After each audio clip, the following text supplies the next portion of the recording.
दोसरा के कहल मान के काहे तुम्हारो तारो हमरा के बांध के मारी ना तो चुम्मा ली। बतिया तू दोसरा के कहल मान के काहे तुम्हारो तारो हमरा के बांध के ताहर बेटा होई ऐसे सहतानी ससुर के नाती सहतारो ना तो तू अब हमरा के मर गए हमरा के हो। अरे ना ना ना ना अब नाही खेलब हो पापा ताहार क्रिया खा के कहतानी हो। अब नाही खेलब हो पापा ताहार क्रिया खा के कहतानी हो। बाग साला हमार क्रिया मत खो। आज के बाद से तोर बाप तोरा लायक मर गई। जो जाके दूसरा बाप खोज लिए।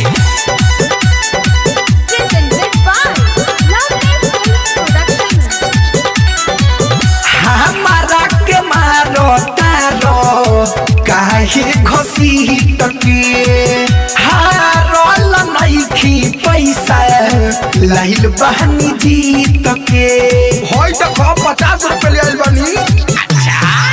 हमारा के मारो तारो काहे घसीट के हारल नइखी पैसा लाइल बहनी जीत के। चुप एकदम चुप। अरे झूठा नहीं सच कहतानी।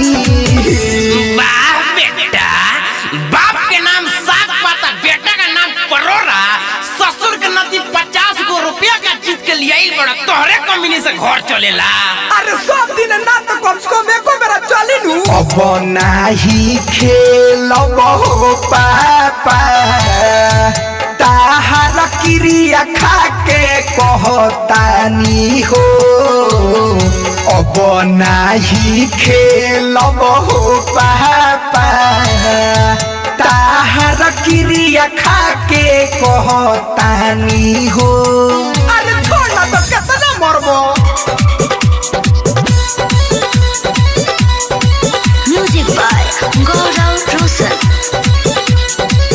कान धरतानी अब से गलती ना होई छोड़ी दो न पापा तोहर लइके नुहाई। तो लइका आई तो मुड़ी पर चढ़ के होगा भी।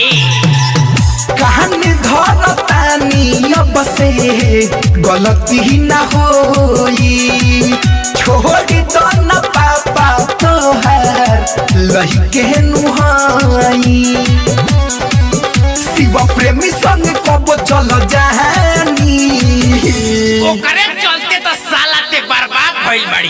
काल से ओकरा साथे ते निकल जो तोर गोड़ छटका के सिकहर पना टांग देनी तो कहिए कोनो कहत रहल। हो तुम्हारा ना हम ओकरा संग लुधियाना भाग जाए। अब नाही खेलब हो पापा तोहार क्रिया खा के कहतानी हो। अब नाही खेलब हो पापा तोहार क्रिया खा के कहतानी हो। जो साला मुंह मराओ।